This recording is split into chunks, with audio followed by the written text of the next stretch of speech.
ஏகன் அநேகன் இருள் கருமம் மாயை இரண்டு.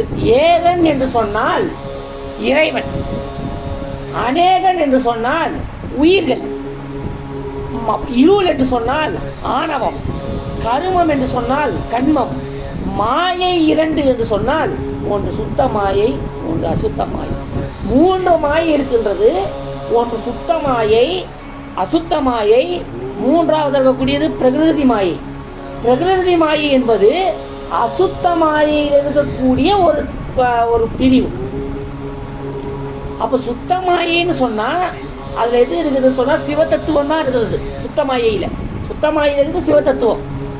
நாதம், விந்து, சதாக்கியம், ஈஸ்வரம், சுத்த வித்து. அசுத்த மாயையில் இருக்கிறது வேற ஒன்றும் இல்லை, வித்யா தத்துவங்கள். அசுத்த மாயில் என்ன இருக்குது? வித்யா தத்துவம்.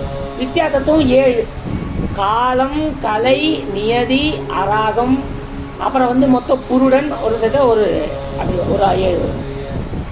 அதே பார்த்தீங்கன்னா பிரகிருதி மாயை பார்த்தீங்கன்னா ஆன்ம தத்துவம் 24. அது ஞானேந்திரியம், கண்மேந்திரியம், தன்மாத்திரைகள், அந்தகரணங்கள், பஞ்ச பூதங்கள், இது சேர்ந்த ஆன்மதம்.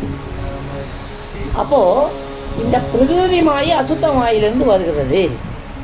அதே மலங்கள் எத்தனைன்னு கேட்டிங்கன்னா 5 மலம். மந்திராதிகம் கேட்டால் மலம் 3 நம்ம சொல்லுவோம், ஆணவம், கண்மம், மாயை. ஆனால் 5 மலம் என்னென்னா ஆணவம், கண்மம், மாயை, அப்புறம் திரோதானம், மாயேயம் என்று சொல்லி 5 மலங்களாக பிரிப்பார். திரோதானம் மற்றும் மாயேயம் என்று பிரிப்பார் மலங்களை. இப்போது நித்திய பொருள்கள் இந்த 6 தான். என்றைக்குமே நீங்கள் தூக்கத்தில் எழுந்து கேட்டால் கூட இதை மறந்துடக்கூடாது.